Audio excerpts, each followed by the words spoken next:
From the Northway Bank Online Newsroom, I'm Gare McKenzie. This local and regional news update is brought to you by Northway Bank. Want a Northway Bank teller to keep in your pocket? There's an app for that. Now available for iPhone and Android. Download yours today. Northway Bank with 17 locations throughout New Hampshire. The people you know, the bank you trust, member FDIC, equal housing lender.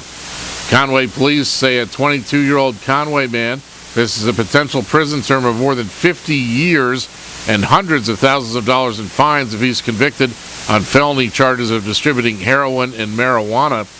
Detective Sergeant Chris Maddie says Jonathan Folds faces the longest potential terms among a total of 6 people recently arrested and charged with various drug offenses, including possession and distribution of heroin, marijuana, prescription drugs, and cash.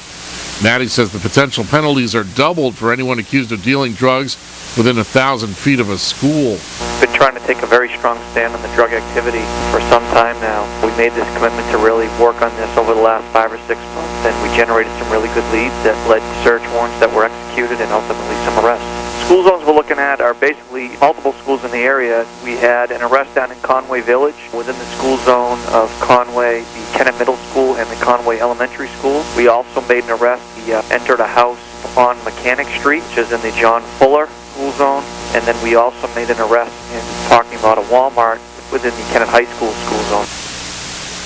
Others charged include 27-year-old Christopher Scott of North Conway, who police allege distributed marijuana and prescription drugs, 25-year-old Randall Boucher of Freiburg, Maine, who's suspected of distributing prescription drugs, Boucher's friend 18-year-old Ashley Bowley of Conway, who's accused of criminal liability for Boucher's conduct, 46-year-old John Quincy Jones of North Conway, who's accused of distributing prescription drugs and theft, and 34-year-old David Massey of North Conway, who faces a misdemeanor charge of possessing narcotic drugs. Maddie says 4 of the 6 people charged have been indicted by a Carroll County grand jury. A spokesperson for the Mount Washington Valley Chamber of Commerce says responding Valley area member businesses are unanimous in crediting last month's heavy snows for successful Christmas and New Year's weeks. Marty Main says some areas of the valley got more than 6 feet of snow from late December, storms that unleashed a pent-up desire to ski, snowmobile, celebrate, and experience outdoor adventure. Main says everyone who responded to her survey reported sales were up over 2011.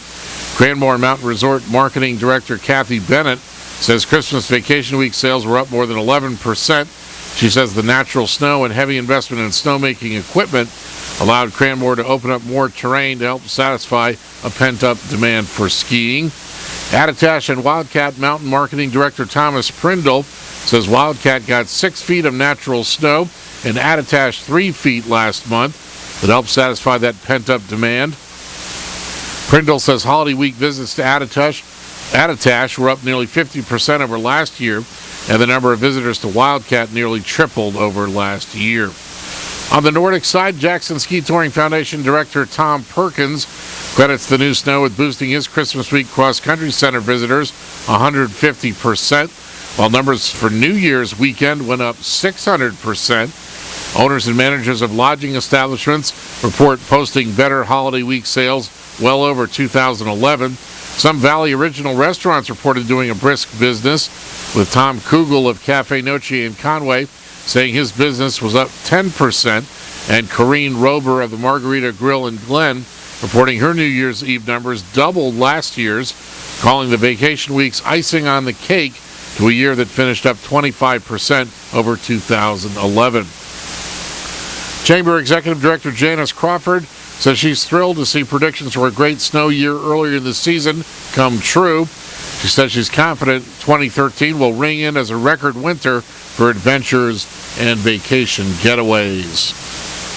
In Maine news, authorities say a woman and her infant son were seriously injured in a car crash in Raymond. The Cumberland County Sheriff's Office says the 6-month-old boy was thrown 25 feet from the car after it collided with a pickup truck yesterday afternoon. Officials say 19-year-old China Blaney of Raymond was unfamiliar with the area and failed to stop at a stop sign and crashed into the pickup.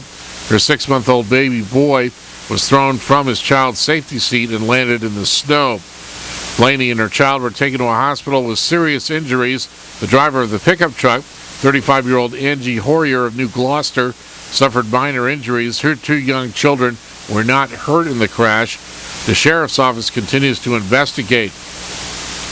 And in this news update to this story, Captain Don Goulet of the sheriff's office reports there was extensive damage to the Blaney vehicle, and the fact that the baby was in a child safety seat saved his life. Both the baby and his mother, as of this morning, are both recovering at Maine Medical Center with non-life-threatening injuries. In sports, St. Francis got a 63-61 win over Quinnipiac last night in the Northeast Conference opener for both teams. Jonathan Lee scored 20 and Quincy Ford had 18 to lead Northeastern to an 84-74 win over George Mason in the Colonial Athletic Association opener for both teams. And Seton Hall women's basketball coach Ann Donovan is returning to the WNBA to coach the Connecticut Sun. In the weather, cloudy with a chance of snow showers today. Highs in the upper 20s with west winds around 10 miles per hour. Partly cloudy tonight, not as cold with lows in the lower 20s. West winds 10 to 15 miles per hour. And mostly sunny Saturday, highs in the mid-20s. From the Northway Bank Online Newsroom, I'm Gare McKenzie.